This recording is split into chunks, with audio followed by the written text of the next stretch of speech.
agar ulun bisa menyampaikan argumentasi kenapa RUU Cipta Kerja ini kami sahkan di DPR RI.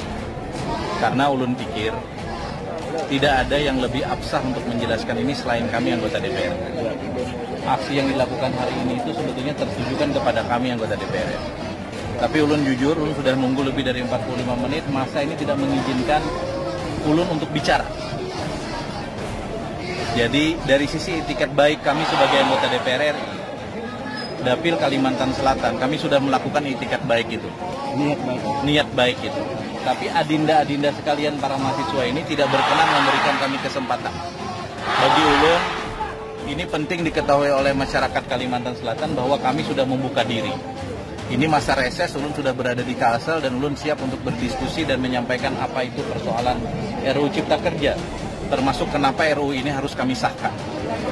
Bahwa ada pasal maupun ayat yang menjadi kritik baik oleh masyarakat maupun mahasiswa terkait dengan RUU Cipta Kerja ini, mari sampaikan dan mari kita kaji secara intelektual dengan cara dialogis yang benar dan baik. Dan ulun sebagai anggota DPR RI Dapil Kalsel akan siap memperjuangkan revisi rancangan Undang-Undang Cipta Kerja ini. Biarlah rancangan undang-undang ini disahkan dulu karena memang sudah kami paripurnakan. Sekarang bolanya ada di Presiden. Setelah itu kemudian berbagai macam revisi siap kita kemudian lakukan kembali. Ini DPR membuka diri terkait dengan itu dan merevisi satu undang-undang itu bukan sesuatu yang haram. Sesuatu yang memungkinkan dalam proses legislasi nasional. Tapi juga sudah menyampaikan ke masyarakat kawan-kawan ini kan untuk mereka. Sudah, tapi belum diizinkan. Katanya ini panggungnya mahasiswa.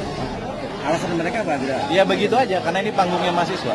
Jadi menurut ulun ini sudah beda dengan aksi pertama. Aksi pertama menginginkan ada dialektika dengan DPR RI. Kala itu DPR RI tidak ada, karena memang kami belum reses pada saat itu. Nah sekarang ulun datang ke sini tanpa diundang. Ulun ingin membuka diri, dialog dengan teman-teman, tapi ulun nggak dikasih. Jadi ini aja yang mungkin biar dipahami oleh semua pihak yang ada di sini bahwa kita tidak menutup diri. Tapi justru aksi pada hari ini mari kita kontrol bersama agar aksi ini justru bukan menjadi panggung tanpa pesan. Panggung yang cuma dibikin hanya untuk gagah-gagahan. Nah ini kemudian mencederai persoalan rakyat juga. Dan kira gitu ya. Makasih. Pak, kalau revisi memungkinkan dengan waktu yang sesingkat itu? Bukan, undang-undang ini kan disahkan. Jadi pilihannya cuma dua. Judicial review pada satu pihak ke Mahkamah Konstitusi, atau kalau mau lewat kami lagi, kami membuka diri untuk revisi. Tetapi tolong baca dulu undang-undangnya. Ini kan undang-undangnya belum dinomorin, ya kan? Belum dicantumin di lembaran negara. Artinya peluang revisi masih bisa? Ya dong, kita ini nggak mungkin mau melawan rakyat. Tapi tolong rakyat baca dulu undang-undangnya. Nah, iya kan belum ditandatangani presiden, Bos. Belum dicantumin di lembaran negara. Jadi gini, proses pembuatan RUU itu setelah dibahas bersama antara pemerintah dan DPR, ya kan, kemudian diparipurnakan di DPR, dikirim ke presiden. Presiden menandatangani, dibuat di lembaran negara, baru ada nomornya, undang-undang nomor sekian tahun 2020 tentang Cipta Kerja. Ini proses itu belum. Setelah itu dilakukan, maka pilihannya dua. Satu judicial review, atau kita revisi kembali melalui pemerintah dan DPR. Saya kira Presiden sudah menegaskan itu kok. Diminta kepada semua provinsi di Indonesia untuk menginventarisir masalah yang mana pasal dan ayat yang bermasalah. Tetapi basis kita intelektual. Jangan asal ngomong bahwa RUU ini harus ditolak. Bos, dengan RUU ini, Bos, 79 undang-undang dan 2.000 sekian ayat dan pasal yang membahayakan dan mengganggu investasi itu kita rombak. Dulu nelayan harus ngurus 10 perizinan, sekarang tinggal 1 perizinan. Di Kalimantan Selatan kita mau bikin PLTU saja susah, karena investor nggak ada yang mau masuk karena berbelit-belitnya birokrasi.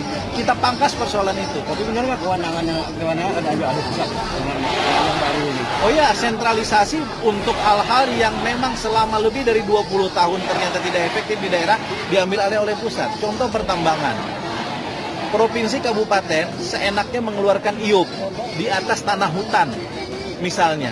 Masa yang begini mau kita terusin? Sementara untuk wilayah urusan kehutanan dan pertanahan itu milik pusat.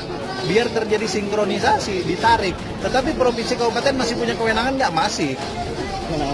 izin prinsip di kabupaten, izin lokasi di kabupaten, izin AMDAL di kabupaten, rekomendasi dari gubernur.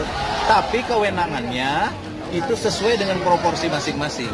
Jadi saran ulun, mari kita baca RUU-nya baik-baik, kita berdebat berbasis intelektual, dan ulun siap mewakili 11 anggota DPR RI yang lain untuk mari kita berdebat secara intelektual. Jadi DPR RI meminta salinan RUU, mereka rapat tadi. Itu yang excuse. Jadi sebelum dikasih nomor, mestinya nggak usah dikasih.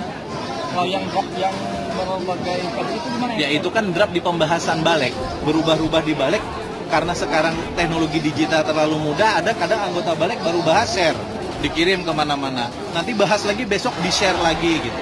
Jadi itu persoalan menurut ulun, persoalan miss dalam konteks nge-share aja.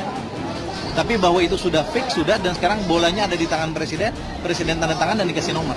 Jadi tidak ada revisi soal tangan aja? Ya nggak boleh dong, nggak boleh. Tapi kan disebut katanya